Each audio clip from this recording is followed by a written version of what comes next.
and I like the theme that it's like, you could be stuck in something that feels safe Hmm. and it's easy, right? Um, and it can still be the thing that's not right for you. Mm. And you could know that it's not the right thing for you. And so many people do that with their lives, and they'll Yeah. get the job that seems like a good idea, or they'll get together with the person that seems like it's a good idea, but Mm. is that the thing that's really going to bring them joy and Yeah. happiness and fulfillment in their life? And Yeah. it's about like taking that risk, Yep. because there's too many mediocre things in life. Welcome to My Movie Story. I'm your host, Brian McAleer. This is the podcast where we dive into the movies that have shaped us. Each episode, we sit down with a special guest to discuss their all-time favourite film, the movie that changed their life, and the one film they think everyone needs to see. Get ready as we journey through the cinematic worlds that make us who we are. This is My Movie Story. My guest for this episode is Janna Willoughby-Lohr. Janna is an artist, poet, musician, and entrepreneur from Buffalo, New York. Her company, Papercraft Miracles, specializes in handcrafted paper art that brings meaning to people's lives. She was awarded the Women in Manufacturing Award from Business First in 2023. She is the host of Reach the Stars podcast, which features inspiring stories of persistence, passion, and purpose. Janna is also a mum to 3 little kiddos and likes bright colours, giggling, and things that are small. Now, here's our interview with Janna. Well, hey, movie lovers, welcome to My Movie Story and welcome, Janna, to the podcast. How are you? I'm good. How are you? Yeah, very well, very well. Thanks for being with us today, and it's great to have you join us all the way from the United States. Which part of America are you in? I am in Buffalo, New York. Buffalo. Oh, right, nice one. Yeah, I've been there once before, and to do the Niagara Falls thing and all of that. So yeah, it's a nice part of the state for sure. Yeah, and how can I ask how close you are to Niagara Falls? Can you see it from your window, or is it like a bit of a drive? Um, I can't quite see Niagara Falls from my window, but I can see across the river to Canada from Oh, my nice. window. Right, so So literally a we're stone's pretty throw. close. Like Niagara Falls, New York is about 15, 20 minutes Yep. from where we live. So Yeah. we're like kind of smack dab in the middle of the city, but we're right on the water. So Nice. Oh, fantastic. And being a local, do you still go and visit Niagara Falls, or is it just kind of like it's just there and we know it's there, but do you still go and see it? Because obviously it gets heaps of tourists, so it's always busy. um, Yeah. we go sometimes, but honestly, like the Canadian side is really nice. So Mm. like Hmm. Um, it's a totally different view, Yep. obviously, from Canada. So, Yeah. it's more of an experience for us to like go see it from Canada. Yep. But there's an amusement park that is kind of in between where we live and Niagara Falls, so we go there more often Ah, instead of yep. going to we go Yeah, I we think that's where I've we been go to as the well. park. It's got like a haunted house and that sort of stuff. Is that right? Is that an a Ferris Yeah, wheel? yeah, it used to be called Fantasy Island, and now it's like Niagara Amusement Center or something like that. But it's Okay. still everybody still calls it Fantasy Island, and I think it still has a sign that says Fantasy Island. Right. So Yeah. Yeah. No, it's an definitely fun. amazing site. It really is. Yeah. I've been twice actually. I just realized I've been twice. So the first time I went, I did the Canadian side, and yeah, I remember that being much more scenic and everything. So yeah, definitely a bucket list item for sure. Yeah. And tell us a bit Yeah. about yourself, Jana. Your business and what do you do? I know you've got your own podcast as well. So yeah, tell us a bit about yourself. Sure. So I own a company called Papercraft Miracles, and it's an eco-friendly handmade paper art company, and we make magical things out of paper that make people happy. Nice. So we do handmade papers, paper flowers, hand-bound books and journals, and book repair. And then we also make lots of plantable seed paper and seed bombs that grow when you plant them in the ground. Very nice. Yeah. And So has we that do been a sort lot of of different things. a big part of your background, like arts and crafts based stuff? Like that's always been a thing for you? Yeah, since I was a Yeah. kid, my Yeah. mom did paper crafting, and so we always had rubber stamps and collage stuff and things like that around the Yeah. house. And so I was always gluing things together, and I was a big fan of adhesive ever since I was a kid. Yeah. Um, So I did that for ages and went to college to be a poet. Actually, I had started Ah, writing poetry when I was 5 and had continued doing it and started doing performing and doing poetry slam and touring around a little bit. fantastic. So went to college for that, and then I ended up taking all these classes in paper making and bookbinding at the Yep. college I went to, even though I didn't know you could take classes in that when I got there. And it I just fell in love with the art form Yep. and how you can incorporate so many things with it. And I could put my poems into these books that I was making, and I could just kind of combine all these different art forms together. And paper is so versatile. I Oh love it. yeah, yeah, It's like it's so absolutely. different from any other art form, and I Mm, just fell in love with it. So awesome. I made up my own college major to put Fantastic. entrepreneurial business and creative art together, and that's how I came up with my business. Fantastic. Getting to do what you love and as a job and yeah, connecting with other people. So that's a pretty good deal.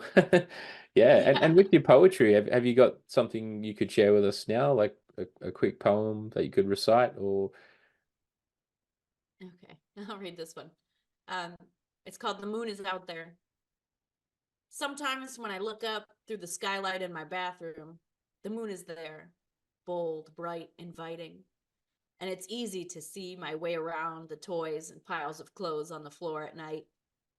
And then there's days where the moon must be on the other side of the sky, and it's so dark that I helplessly press the side button on my phone to light it up enough so I don't bash my toes into the doorframe on my way back to bed.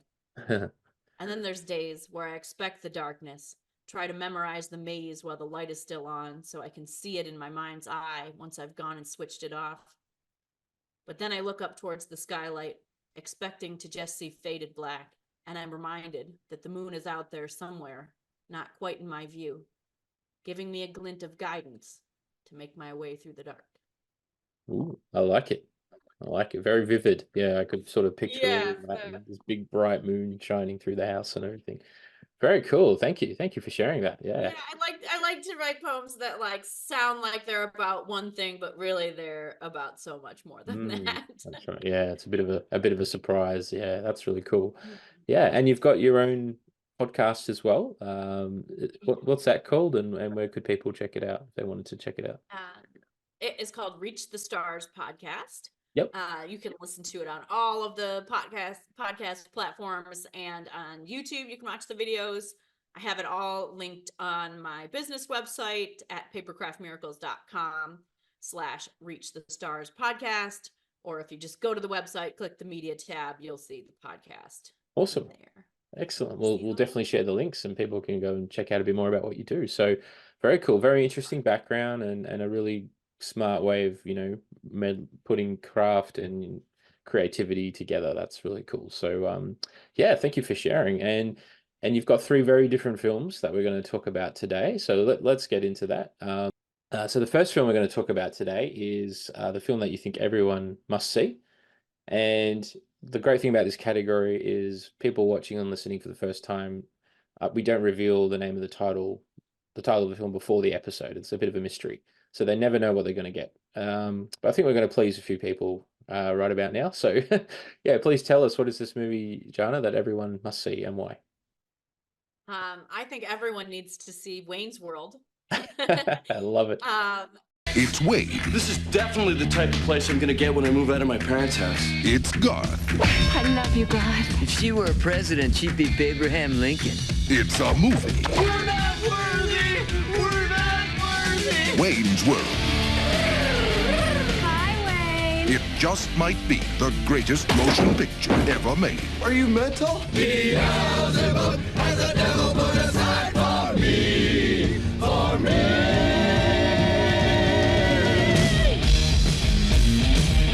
Wayne's World. I love this movie. I saw it in the theater when I was 10 years old, and then I saw it again in the theater on its 20th anniversary. Yep. Maybe 25th anniversary actually. And it is so timeless, and it's like this perfect little 1992 time capsule Absolutely. kind of thing. And there is it didn't mean to, but this movie like defined our generation, because I'm pretty Oh, yeah. sure that you're in my generation, Yes. right? Yes. I just turned 42. So Yeah. but yeah, this movie, there are things and lines from this movie that you either get it or you don't. Like you've seen it and That's right. you know, Yeah. or you're missing the boat. Because- Yeah, 100%. Yeah, very much. I'm same generation as you for sure, and I didn't get to see this film at the movies, but as soon as it came out on video, it was rented and watched 1,000 times. And yeah, you're right. It came out at a time where like our generation was looking for its Bill and Ted, I guess. Like Bill and Ted were kind of the 80s, and then in the 70s you had like Cheech and Chong.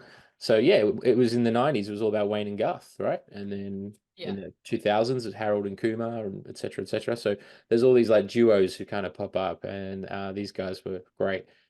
Started off as a skit on SNL, Saturday Night Live. So were you sort of a fan of that back then, or did you just go straight to the movie? I've definitely seen it a couple of times on Saturday Night Live, but when it came out, I was only 10. Yep. So, wasn't regularly watching Saturday Night Live. Not every Saturday anyway. Yeah. But it just, once you see Wayne and Garth together on that Davenport in the basement, like That's it. it just so many iconic lines that Yep. just changed the way that me and all of my friends and like everyone we know in our generation talk to each other. Absolutely, yeah. And even before they open It's their great. mouths, you're laughing at them, just the way that they look and their body language, the way they walk and stuff. It's just fantastic, yeah. So for any new younger viewers who might be watching this who haven't seen Wayne's World, shame on you. But tell us the general story. Who is Wayne? What's going on in Wayne's World? Okay, so Wayne Campbell is kind of a deadbeat, but he doesn't want you to know that. And he's like a wannabe rock star, but doesn't know much about playing an instrument either. And he loves to play hockey in the street with his friends. And Yep. he still lives with his parents, and it's kind of, you can't tell if he's supposed to be a teenager or if he's like 30, which is great, Yeah. like but it makes fun of himself for living with his parents. He's like, I still Oh, live with my parents, which I admit is both bogus and sad. Like, it's great. yeah. So Wayne's best friend is Garth Algar, and he is super weird, but also, kind of heavy metal guy. They both have long hair and wear, like ripped jeans and flannel shirts and Converse. And Yeah, Garth is actually an excellent musician, he is, yeah. excellent drummer, but it doesn't occur to Wayne that that he doesn't really know how to play guitar. No, not at all. Yeah. And Garth's the they quiet have achiever, this, isn't he? Yeah. yes. So in Wayne's own words, they have this amazing public access show. They have a TV show that they do on public access TV, that they record from Wayne's basement. Yeah. And they have quite the following of people who just love tuning in to watch them on this public access show. And they have, a handful of other heavy metal guys who like help them produce this show and run the cameras and all that kind of stuff. And everybody's like, hey Wayne, what's up? Like he's the cool guy. He's kind of like the Ferris Bueller, like that's he's it. They all cool, love him, he's yeah. confident, he's fun, and everybody likes him. Yeah. And the plot of the movie is that they have this show, and there's this there's this big kind of snooty ass corporate guy who is tasked with finding somebody who can be like, a patsy for this scheme that he has. And so he offers to pay them to do Wayne's World and to like produce the show in a big TV studio. Yeah. But they end up like changing it and making it lose all of the authentic charm about it. And then, it just That's it. You know, it's a whole thing of like they have to get their show back from the bad guy Benjamin. Like, Yeah, that's right. Played by Rob Lowe, who just like oozes that kind of sleazy, oh yeah, perfectly bronzed yes, skin kind of guy. Yeah, he plays it really well. And then of yeah, course there's Cassandra, you know, yes, Abraham yes. Lincoln, if she was president. So he meets her, and then obviously a bit of a romance develops. Yeah. Yeah, so they go to see this Cassandra's band, and they heard that her band was great, but um and they heard that there's this chick bass player and she's amazing, whatever. And they go and see this heavy metal band fronted by this gorgeous uh Cantonese woman. And they walk in, and immediately, even though she's playing heavy metal, Wayne doesn't hear anything except Dreamweaver. Yeah. Yeah, that's it. And you can just Yeah. hear like Dreamweaver. Yep. I Yep. believe you can get me through the night. That's Like right. that's one of those things that like so many people in my generation, they'll like meet a new person and like they'll hear that in their Oh head and yeah. start They'll just laughing, hear that song in your head. Absolutely. Yeah, it's that's the thing with this movie is like there's so many, like you said, so many iconic little scenes and touches and dialogue that are just worked their way into the common lexicon. And I think that Mike Myers, obviously, who created Wayne and Wayne Campbell plays Wayne, he's really good at that, creating these characters that just break through and you never forget them. Like it was Wayne Campbell, obviously Austin Powers, he did it as well, had lots of success with that. The voice of Shrek. Later on, he tried to do it again with The Love Guru, worst film ever made. I don't know if you've ever seen it, but it needs to be flushed down the toilet. But yeah, like that was his skill. Like he made these really lovable characters. And yeah, are you sort of a fan of his other stuff as well, or is it all about Wayne's World for uh you? yeah, some of it, but it's just, none of it will ever top the original Wayne's World. Like Of it course, just, you yeah, can't. no, It's definitely not. it is Yeah, so iconic. for sure, Um, for sure. Yeah, yeah. and the sequel, is it? Did you like the second one? Is it kind of more of the same, or was it its own thing? What did you think?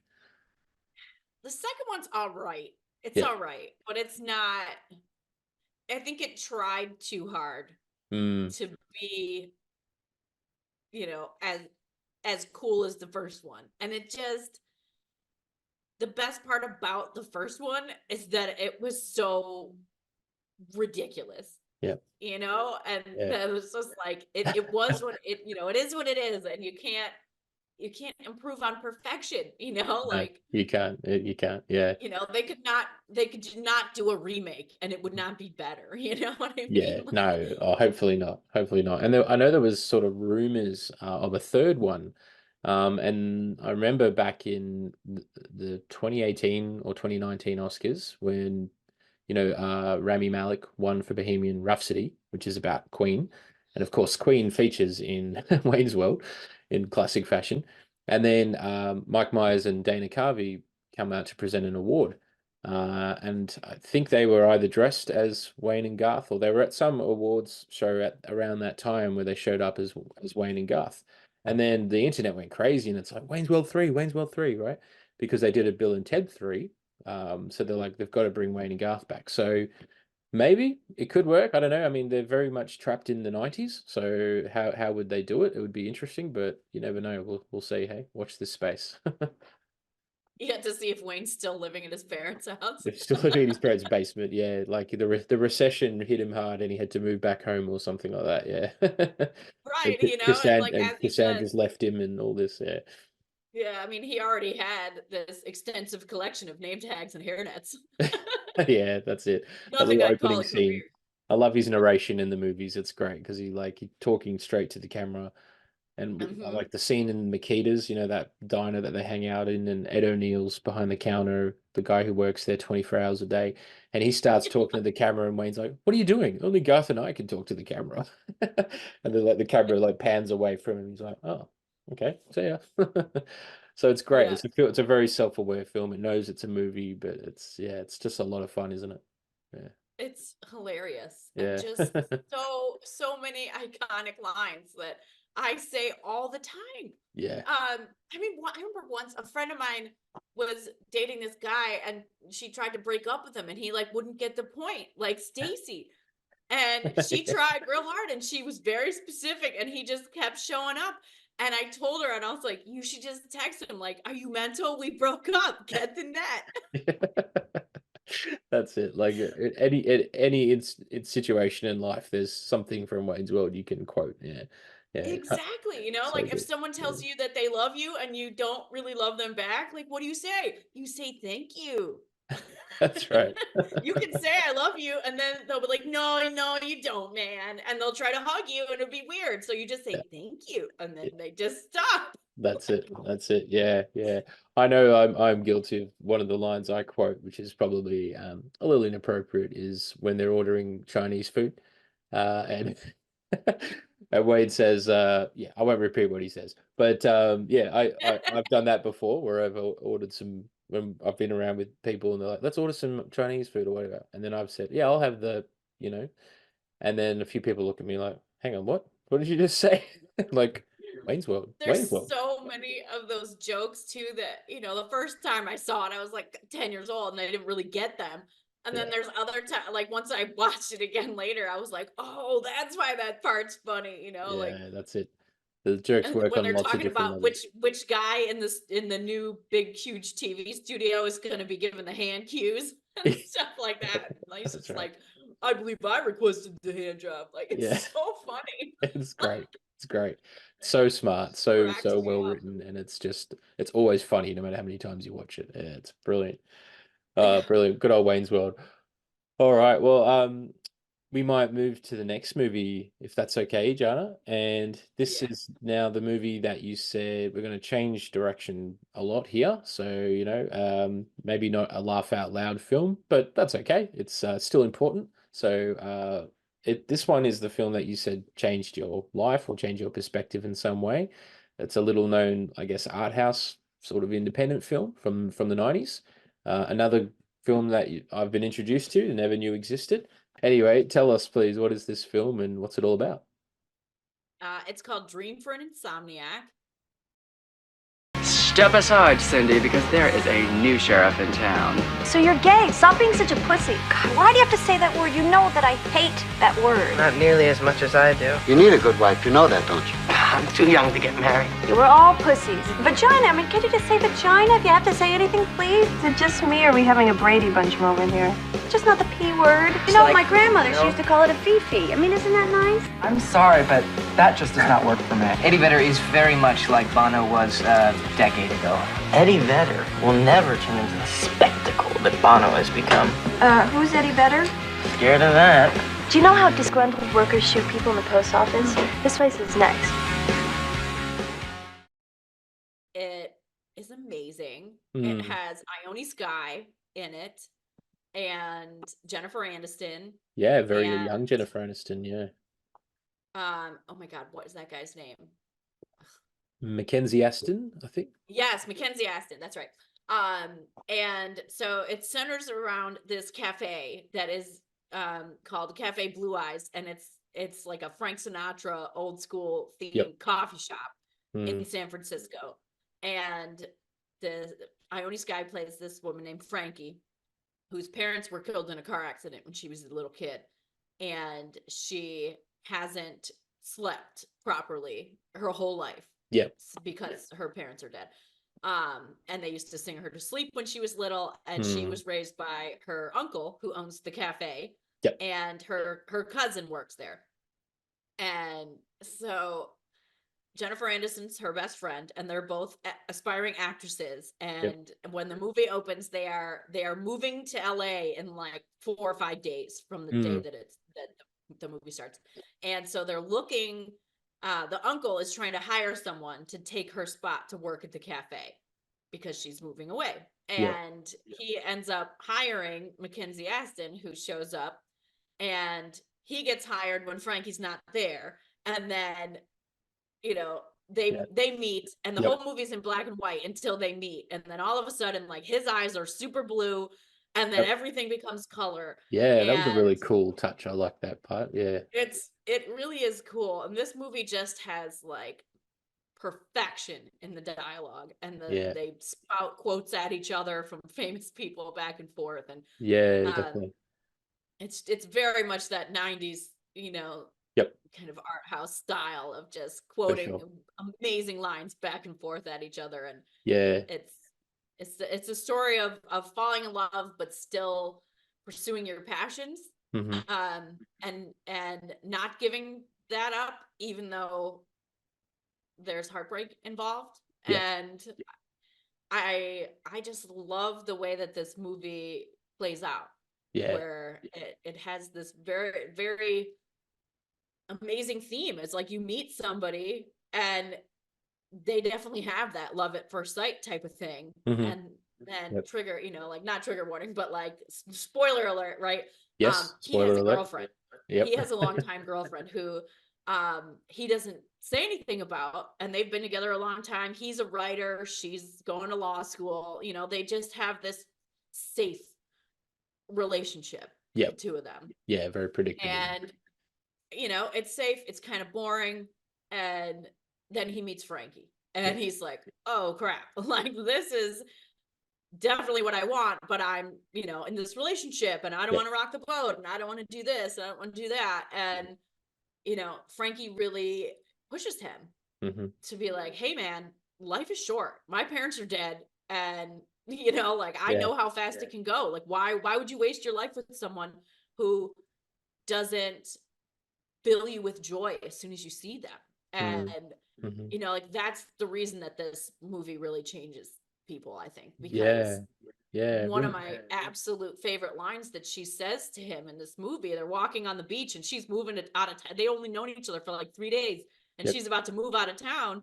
And she says to him, love, do you love her? And he goes, I'm happy with her. Mm. And she goes, anything less than mad, passionate, extraordinary love is a waste of your time. Right. Yeah. There's too many mediocre things in life, and love shouldn't be one of them. Yeah. And it's really like, Wow. damn, it's such a good line, That's like, great. Yeah. Yeah. Powerful. Very powerful. Yeah. It's very well written. Yeah, you're right. 100%. And came out in 1994. So you and I were like 12, 13 years old at that time. Did you discover it then, or was it later in life? I saw it later. I think I was probably, I don't know, 16 or 17 maybe. I saw it on VHS. Maybe I think I had it on VHS, rented Yep. it at Blockbuster. That's how old we are.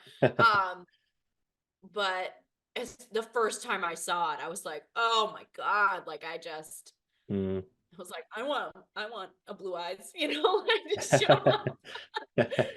Yeah. I was very much like this because Frankie is just she's so moody, and she can't sleep, and she drinks coffee all day long, and she's kind of bitchy, and like she just, everything. She's goth, right? Like she doesn't dress goth, but she's very like that kind of attitude, and very defeatist. And Yeah. she gets up every morning. Her cousin lives across the alley, and she gets up every morning and opens her window and throws marbles at his window to get him to come out. And he opens the window, and then she will give him, the quote of the day. That's always something that's like really morose and stuff That's like right. that. Yeah. And he's trying to like guess who said it, and she's like, no, whatever. And Right. people keep setting her up on dates, and she's like, no, I could never date this guy. He has brown eyes, like She's so like sort of obsessive about things. Absolutely, which is probably a big side effect of the fact that she's an insomniac. I mean, if you're not getting regular sleep every night, then yeah, you're going to be drinking coffee every day, you're going to be edgy, you're going to be agitated. And my sort of interpretation of the film is, it starts off in black and white, like you said, and I didn't know it was going to change to color. So I'm like, oh, cool. That was a nice touch. And it's like the second that this guy walks in, with the dreamy blue eyes, and he smiles at her, and then her face lights up, and it instantly changes to color. So kind of a bit of symbolism there, maybe. Like it's like there's now finally some brightness in her life. This guy's just walked in off the street, and I thought that was really cool. And it sort of signified her change almost in an instant when she's like, oh my God, this guy's you know, he's sharing quotes and mottos and poetry like me, and he knows them as well as me, and they're like made for each other, you know. And then Yeah. obviously that's where things get interesting. And of course it's got a young Jennifer Aniston in it. And this is pre-Friends, I think. Friends started in 96, is that right? Does that I sound think about right? so, yeah. Yeah, I think so, yeah. 94. But she's definitely got the Rachel hairdo. Yeah. She's hanging out in a coffee shop. So I'm wondering if this film is almost kind of like a, you know, almost like an audition for Friends. They probably saw her in that movie and they're like, oh, there's Rachel, you know.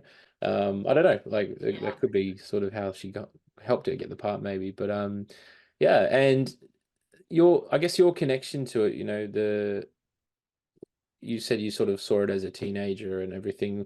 What is it about this film that really grabbed your attention and it stayed with you for all these years as well? So what is it about this film that makes it so special for you? I mean, it's really about like seizing the day, but also that um you know, Frankie, all that she's ever known in her whole life is living in San Francisco and living with her uncle and being in this cafe, and she has dreams of being an actress and moving to LA, and she's like, you know what, I'm gonna do it, and she takes that risk. And even though she meets this guy that she knows immediately, like he's the one, but he's not, I'm not gonna give up my dream to stay here with, you know, and try to get a guy who has a girlfriend. She's like, I'm not doing that. I'm still going to do my thing. And you know, I'll tell him everything that I'll try to convince him that he should come with me, even though he just, you know, has this job. But that she's like, you should come with me and pursue your dreams, and I believe in you. And if you're with somebody who doesn't believe in your dreams, you know, get out of there. That's right. And Because he's a he struggling said, writer, isn't he? He's trying to be a writer. yeah, he's a struggling writer, and he has writer's block. Yeah. And she's like, I'll bet you that I can inspire you. Give me one night and I'll inspire you. And he says, I bet I can put you to sleep. And she's like, okay, well, you try to put me to sleep, and tomorrow I'll take you out all night long and I'll inspire you and you'll want to write after Yep. that. And you know, he does not put her to sleep. She stays awake all night and he falls asleep, and she stays up reading all night long. And then she takes him out the next night, and like they go and do all these amazing things, and it's like the best date on earth, right? Yep. And she's like showing him all these amazing, inspiring things. And then the next day she moves to LA, and he, as he's, you know, goes back to his regular safe life with his girlfriend, who he obviously doesn't really love, but you know, feels she's been taking care of him. She's going to be a lawyer. They have what looks good on paper. Sure. And Yep. he says something to her about like, hey, do you want to go get sushi? Because he had gone and gotten sushi with Frankie, and he'd never really had it before. And his girlfriend is like, ew, sushi, gross. You know, when'd you have that? And he's like, I gotta go. And like, that's the thing, that he's just like, oh wow, like she's not even willing to try new food or something like that. Like, she doesn't really like anything about me. And he bails, and he goes to LA and he finds her. And it's not awesome. because she gives up her dreams for the dude. And I think that for me, that is key to this movie. Like, she's in LA, she's heartbroken, right? But she does it anyway. And she goes to pursue her dream and does her thing. And really, like, Jennifer Aniston's out doing all these, you know, auditions, and she's sitting at home wallowing because she's very Frankie. But you know, she doesn't give up what she wants. She waits for the guy to figure his own shit out. And then, like, that's great. Yeah, you know, good on her. Yeah. And being obviously wanting to be an actress, she has to go to LA. That's the scene she needs to be on and everything. And he's a writer, meaning he can write anywhere really, in a cafe, on a bus, wherever he's living, right? So it kind of works, you know, like they can both be in the same place, both achieving their dreams. And yeah, they've got that connection that he just didn't have with his girlfriend, who was wanting to be a lawyer and is very pragmatic and very black and white and everything. So yeah, it's I guess it's a nice story about how people eventually can find each other. And yeah, it's really nice. Yeah, and I like the theme that it's like, you know, you could be stuck in something that feels safe, and it's easy, right? And it can still be the thing that's not right for you. And you could know that it's not the right thing for you. And so many people do that with their lives, and they'll get the job that seems like a good idea, or they'll get together with the person that seems like it's a good idea, but is that the thing that's really going to bring them joy and happiness and fulfillment in their life? And it's about like taking that risk, because there's too many mediocre things in life. Absolutely. Right. It shouldn't be one of them. For sure. I mean, if the pandemic has taught us anything, it's like,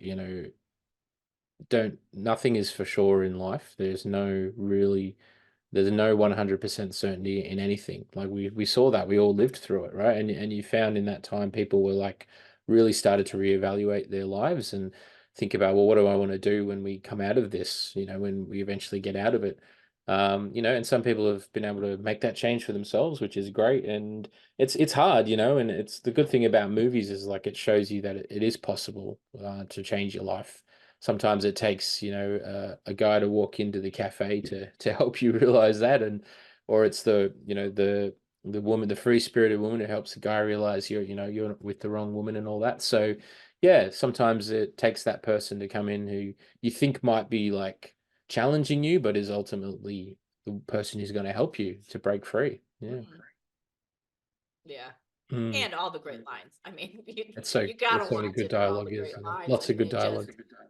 The banter. It's like, it's just magical the way that they're just spouting these quotes back and forth to each other from famous people that are so pertinent to the situation, and they're like having a conversation only through spitting quotes back and forth at each other and trying to guess who said that. And that's right. I just love it, and he's like, oh, who said that? And she's like, I just made it up. And he's like, well, it's really good, And very reflective of the times, I guess. Like in the early 90s, this was pre-internet, and so they were probably reading books more than they were watching TV and watching movies. And as I was watching that scene, I was thinking, like, if this was made today, they'd be sort of probably shouting movie quotes at each other or something, or quotes from TV or something. But I really like the fact that they're all really sort of arty people, and they're intelligent, and they're just really good, well-rounded characters. Like and all the actors play the parts really well. I think you believe that the chemistry between them is great. Like it's kind of like you're just sitting in there at the table watching this conversation happen.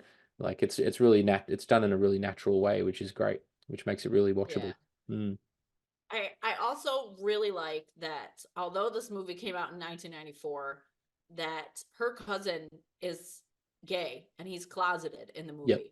And I really appreciate the fact that they put that in the movie, and that it's central, and that he's really worried that his father's going to find out, and his father knows, and he keeps trying to set him up with girls to get him to say, hey, I'm gay, I live with a guy, whatever. And he's just so terrified to be himself, and he finally comes out and tells his dad, and he's like, I mean, I already knew that for a long, long time, like his dad's very Italian and whatever. That's right, yeah. And he's like, I just give you a little push, and then then you spill it the bees, right? Yeah. And I love that they build that in, that that was a big part of the early 90s, and it was terrifying for people to come out, and so many people were disowned by their friends and their family, and still are. And I just think it was pretty ballsy for them to put that as one of the central characters, and one of the central themes of that movie is like, a dad saying, it's cool, I already know. Like, no, it's great. It's great. Very ahead of its time, and it's interesting. Like, and we grew up in that time, so we remember what it was like, and homophobia was very strong, and it still is, and it was really hard for people to come out, and obviously in more recent years it's easier for people to come out now. There's more support in place, and there's more open-mindedness. So if you told a young person today, like back in the 90s, that's what it was like, they might think, oh God, that sounds terrible. Like it's very easy for today's young people to say, oh, you guys in the 90s and 80s, you had it so easy. It looks so nostalgic, and I wish I could go and live in that time. And then we have to say, yeah, there was cool things about it. We were the pre-internet generation and the pre-mobile phone generation, but there was still challenges back in those days. There was still like things like that where it was hard for someone to come out, you know? So every generation's got its pros and cons, I think. And yeah, but this film kind of finds that middle ground where it's like we're going to be a bit more progressive here and explore this topic. So yeah, I think it was a nice touch. Yeah. It's such a great movie. Okay, so we've just got one more film to talk about now, Jana, and it is your all-time favorite. And this is a film with a very iconic title. A lot of people will probably recognize it once you say the title. I don't know how many people have actually seen it. It'd be interesting to hear. I know I first watched it as a kid and then again recently for this podcast. So yeah, there's a lot to talk about with this film. It's an interesting movie. So yeah, please tell us the name of this film and why is it your all-time favorite? Well, this movie is called Fried Green Tomatoes at the Whistlestop Cafe. Yep. Academy Award winner Kathy Bates. Well, I got mad, and it felt terrific. Tawanda! Tawanda. And Academy Award winner Jessica Tandy. How many of them hormones you taking, honey?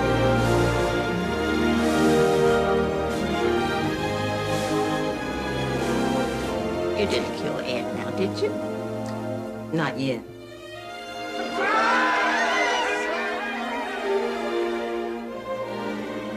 I feel better because all these people have lived, as long as you remember. Friends, best friends. I actually read the book first before I saw it as a movie. Okay. And the book is excellent. Yep.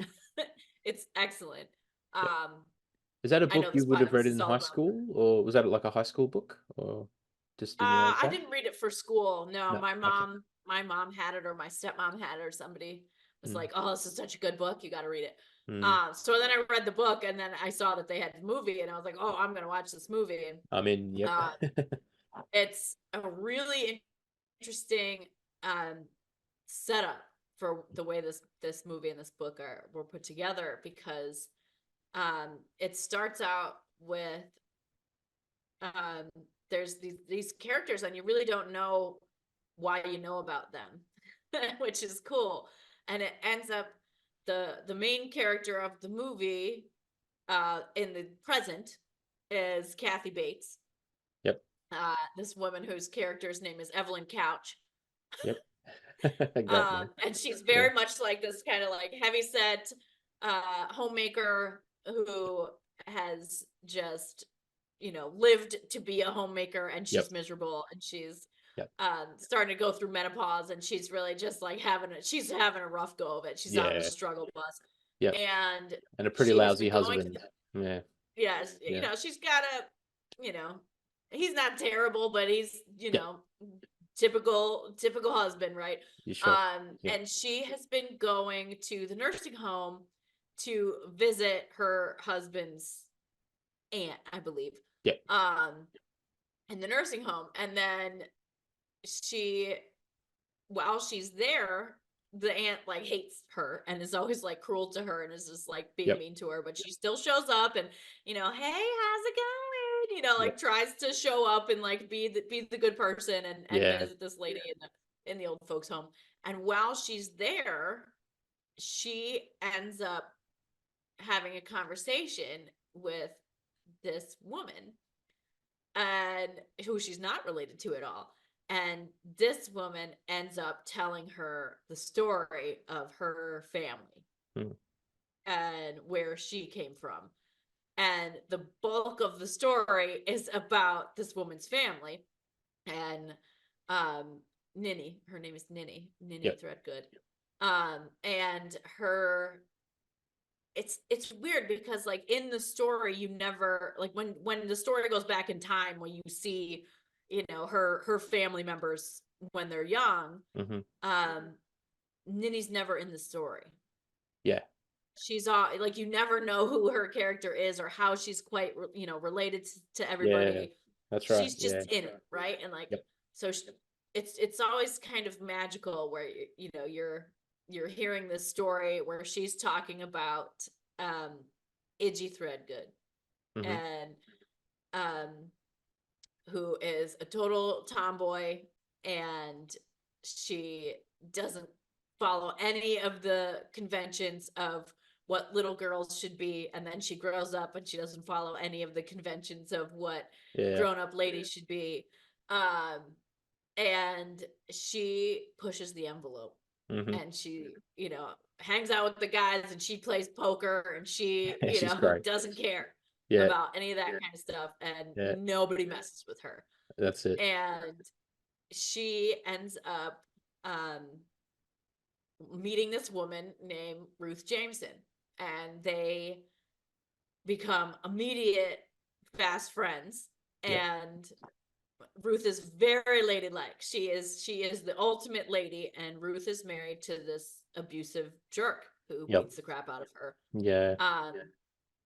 And Iggy ends up helping Ruth escape her abusive husband, and they start this cafe. Well, Ruth starts the cafe making fried green tomatoes, and Iggy can't cook for crap. But she's the one that like brings all the people together at to have them come to this cafe, and it's just very this central whole story of the Threadgoods have all these friends who are Black, and this is like way back in the day in the South, and it's very much segregated, and so there's Klan members all over the place in this movie, and this Iggy and her family are pushing the envelope on that, and they're like, this is wrong, and calling out the people and like pulling their hoods off and saying, this is this guy who works with you, and he's doing this is not okay. So brave, weren't they? So brave. And I think that like they don't come right out and say it in the movie, but I think there are like undertones that Iggy and Ruth are involved in a lesbian relationship. They don't say it like that, but they very much love each other in this movie. And there's definitely an attraction there. and the way that Ninny tells the story about her family changes Evelyn's life. And Evelyn is like so wrapped up in the story, and before she starts learning about the Threadgoods, she's like stuffing her face with candy bars, and she's super depressed, and doesn't do any of the things that she wants to do. And after she starts learning about them, she really one of my kids is coming in here. She starts learning about the Threadgoods, and she decides that she wants to have a career, and she wants to start exercising, and she like starts selling Mary Kay, and she just really comes out of her shell. She really does. It's a terrific performance. It really is. And she does all sorts of things where she'll like tell her husband like cook your own dinner or whatever. I'm like she's just like changes their relationship. But there's one scene where she's in her car and she's about to park at the grocery store, and these young girls in a convertible zip in and steal the spot right in front of her, and she's like, hey, I was waiting for that. Hey, I'm waiting for that spot. And it's it's ever the story of the middle-aged woman where like the young woman comes in and swoops out of and like steals your thunder, and you're invisible, and she ends up ramming the crap out of their car with her car, smashing their car to bits, and screaming Tawanda in the middle of the parking lot while she's like backing up over and over and smashing their car out of the way. And the girls come out of the grocery store, and they're like, what are you doing? Because the girls had said to her, we're younger and faster than you. Or, we're younger and prettier than you. When they went in the store, and they come out, and she goes, I'm older and I have more insurance. That's a great line. She just drives off, and then and she just drives off with her groceries. It's fantastic.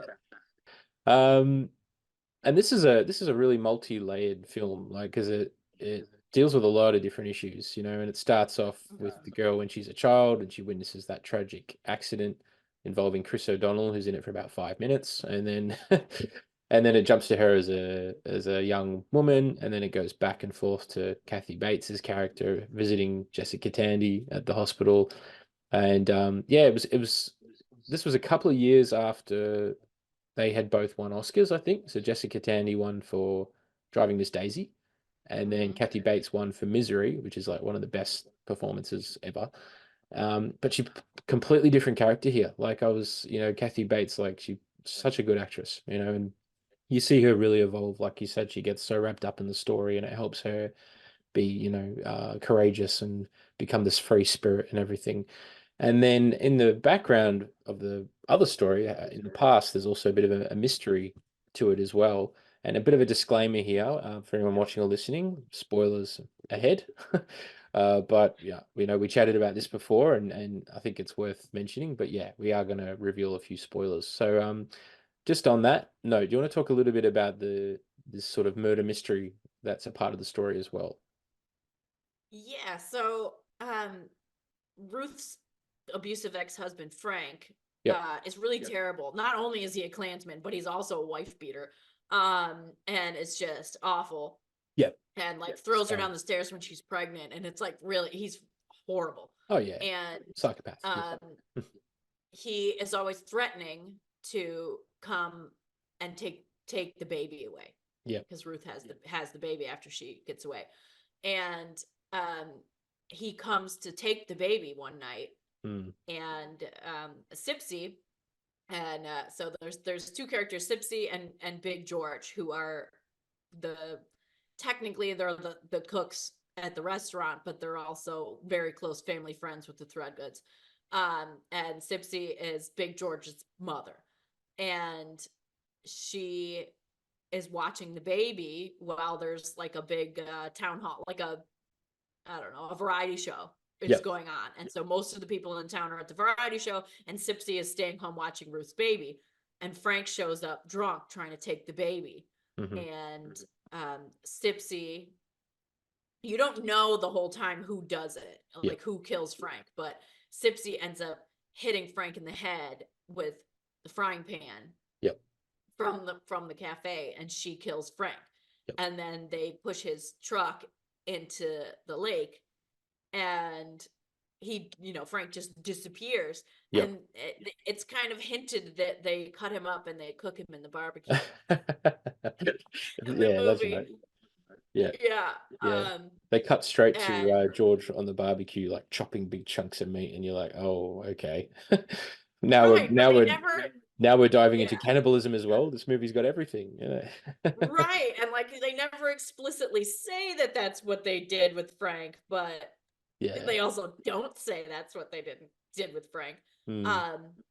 And they put Iggy on trial for killing Frank Bennett because she was the last person seen with him, and she said, if you ever come near her again, I'll kill you.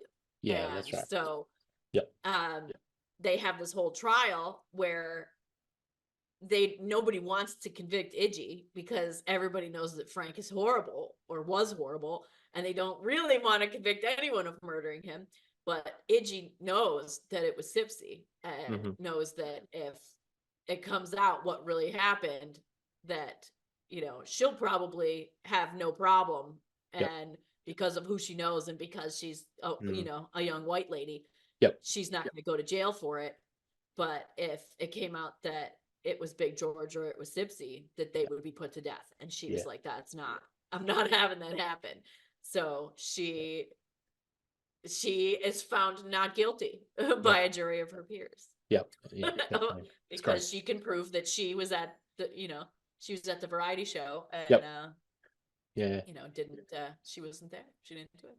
That's it. And I mean, the police officer that initially accused her, he was just looking to nail somebody. Like somebody had to take the fall, right? And you know, the law back then was pretty corrupt, and it was obviously this was a white man that had been murdered, and obviously that took priority, and it was like, we're going to blame somebody for it, right? And that's what they tried to do with her. And no, she sort of never took any crap from anybody. She was such a great character. Yeah. I mean, there's so many films out there that we all love, and it's no one really ever just has one favorite. We've got several, but for the sake of this show, you had to choose one. So what makes this one stand out for you? Why is this one of your all-time favorites? I mean, it just has the running theme of women being strong and powerful and sticking it to the man in the past and in the future, and that they're, because of these amazing women, they are changing the world, and they're breaking down barriers of racism and sexism and homophobia and just general conventions of what is expected of a woman. And Itchy's like, I don't care if you think I should wear a dress, I'm not doing it when I was a kid, and I'm not doing it now. And like that she was doing that in the 20s, and drinking beer and playing poker with the guys, and that she was so genuinely true to who she was as a person, and that she wasn't gonna let anybody tell her how to live her life. And she was a real breath of fresh air, wasn't she? And there's this like kind of magical theme of the fact that you never know by the end of the movie if Iggy's still alive or not. And they call her the bee charm. She's the bee charmer because she could walk up to the tree with bees all around it and reach her hand in covered in bees and pull out the honey, and she doesn't get stung at all. I know, it's an amazing theme. That I always wondered how they filmed that. That was pretty cool. I mean, whoever was the stunt person was the bee charmer, could do that. And it's just amazing because at the very end of the movie, Ninny gets out of the nursing home, and she's healthy enough to go home, and she goes back to Whistlestop, and her home has been bulldozed and her home isn't there. Yep. And she goes with Evelyn, and Evelyn says, you can come and live with me. And she takes this woman into her home because this woman changed her whole life. Yep. And while they're out looking for her house, before they find out that it's torn down, she says, is Iggy still alive? And she goes, oh, I think so. And she's like, maybe we'll see her. Maybe we'll see her today. Yeah. And she's like, maybe we will. And it's just, it gives you this kind of feeling like that the superhero who is Iggy Threadgood like never dies. She's still out there pulling honey out of the tree. And like you can find, like, they show you a scene at the very end where there's like a jar of honey like next to the tree or something like that, with a note or something like that, and it's like from the bee charmer. And it's just, that's one of those movies that's just like, if you need to cry about something and you just can't do it, like that's the movie that's going to push you over the edge. Absolutely. Absolutely. Like Evelyn's part in it, and like there's so many parts of that movie that just make you want to cry. It's amazing. Definitely very emotional, and it's some of the scenes can be quite confronting, especially like the abuse and the racism and all of that. But that's how it was back then, and it's important to watch films like this and realize this is what was going on, and it's good to see how people dealt with it differently, and it doesn't matter what time you're in, and it's all, no matter how oppressed or challenged that woman was, she was able to always be herself and stand up to these horrible men. And it's a great message, I think, in the film. And it's just a great film. It's funny, it's sad, it's dramatic, it's got everything. It's something for everything, something for everybody in that movie. It's very good. All the girlfriends, you know what I mean? Like the best girlfriends who are here comes the kid. What are you doing? Hello. So just how they're such amazing friends, and how they laugh so hard that they're crying, and they're like, having a food fight and throwing flour at each other when Iggy's trying to make fried green tomatoes and they're terrible, and it's just it makes you wanna be friends with those characters. For sure. They're just very likable, aren't they? Yeah. Yeah, I just love that. I Yeah. love that those relationships. And I mean, if it's not obvious by my three movies, like I'm a big fan of like movies about people's relationships. Yep. From Wayne's World all the way through. Like Yeah. that's my favorite thing is like the friendships and the relationships between Yeah. people and how it makes you Mm. feel like Mhm. you're one of the gang when you watch these movies. Like you're in Absolutely, it. yeah. I can see that theme, that common theme in all your movies now, actually, now that you put it that way. Yeah, that's really cool. Very cool. And we could go on talking forever, I think, Jana, but unfortunately, all good things come to an end, and we're almost at the end of the podcast now, and it's been a great chat and really good to hear your perspective on these films. And just in wrapping up, I like to throw this question out sometimes around, the future of movies. Is there more types of movies you'd like to see?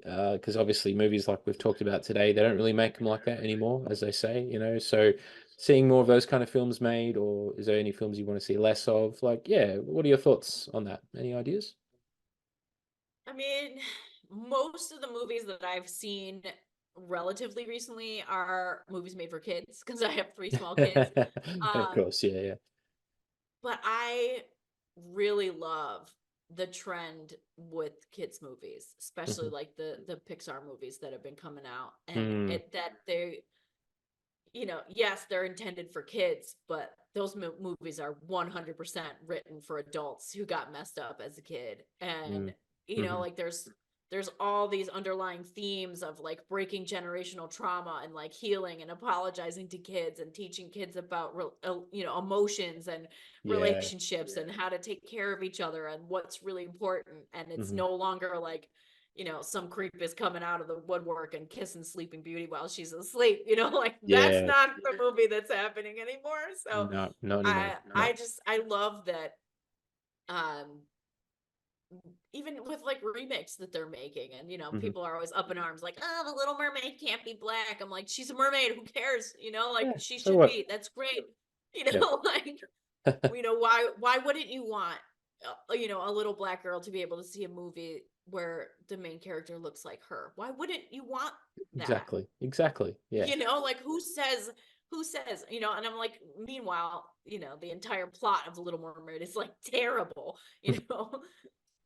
If everybody's so magic, why can't the dude become a mermaid and go live in her world? Like Yeah. Turn why it does she around. have to give up her whole life and her family to go live in his world, Exactly. including her ability to sing, Yep. just so she can like chase after this guy, Mhm. like they're not Yeah. making those movies anymore. And No. I Yep. I love that. I love that Yeah. the movies that my kids are watching are inadvertently teaching them those things. They're Yep. teaching them how to name their emotions and what they do, by watching Inside Out.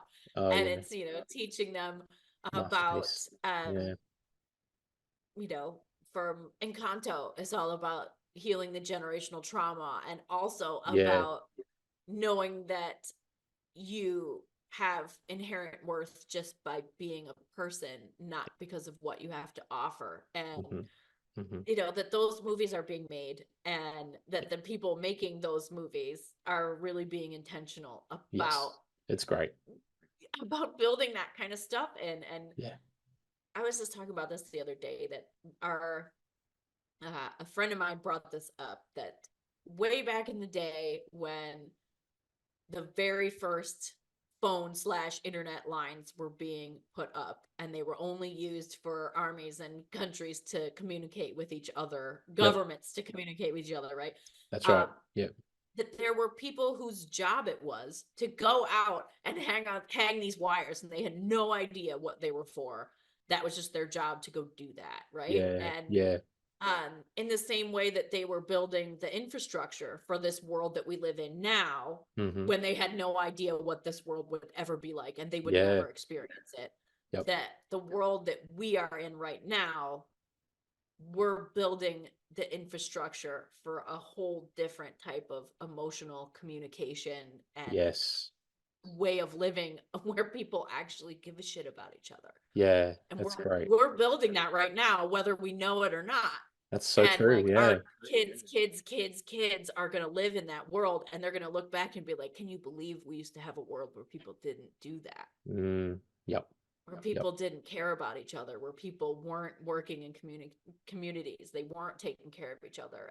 And so I love that we're like, you know, we're those the people at Pixar who are writing those movies for our kids right now are those wire hangers, right? They're hanging the wires. Yeah, So such a props to great Keisha way. for coming up with that. My friend Keisha Patterson for coming up with that idea. And It's a great way to look at it. Yeah, really great way to look at it and understand it, that the work that's happening now, it might not always be, you know, interpreted the right way, or like we kind of take it for granted. But yeah, it is setting up this future. And you're so right, those Pixar films, like the creative people behind those films are just geniuses, you know. And I can't wait for Inside Out 2, because you've got the character of anxiety now, and that's going to it's not shying away from the fact that anxiety is, you know, through the roof pretty much on a global level, and kids are experiencing it at a younger age than ever before.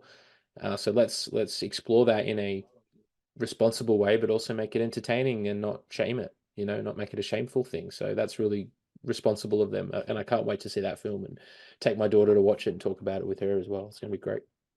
Exactly. I mean, you know, I grew up with ADHD, but had no idea I had it.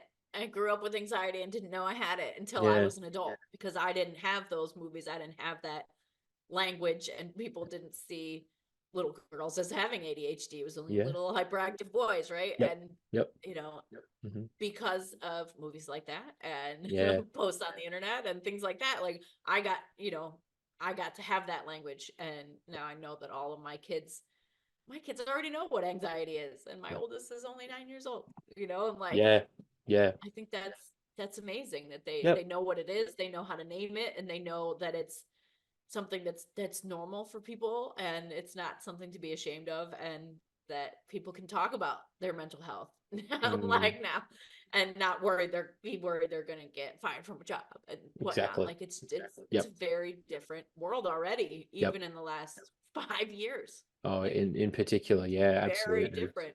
Absolutely, so. And you know, and it's great that there's movies coming out that are helping with that movement, you know, really progressive, forward thinking kind of movies and stories. And I hope we see more of those as well. I think that's something really great to look forward to and really promote, is more movies like that, and get out there and watch those films. And you know, if anyone's sick of sort of predictable, cliched films with the same formula, there's a whole other world of movies out there. And, you know, you've introduced us to a few of them today. So thank you. And Janna, this has been a fantastic conversation. Really, really great to hear all your different ideas and themes and issues about these films. And, you know, we've had a good laugh about Wayne's World, and we've talked about some more sort of serious stuff as well. So thank you. Thank you very much for being a guest on My Movie Story. It's been a pleasure. I'm glad to come on and be able to talk about my favorites. Awesome. Well, thank you very much, and take care. Good to see you. Yeah, have a good one. Bye. Thanks for tuning in to My Movie Story. We hope you enjoyed today's episode with our special guest and the movies that we talked about. Don't forget to hit that like button, subscribe to our YouTube channel, and follow us on Spotify or your favorite podcast platform. Your support means a lot to us. You can also stay connected with us on social media for all the latest updates and special content, and you'll find our page on Facebook. Until next time, take care and enjoy the movies. See you on the next episode.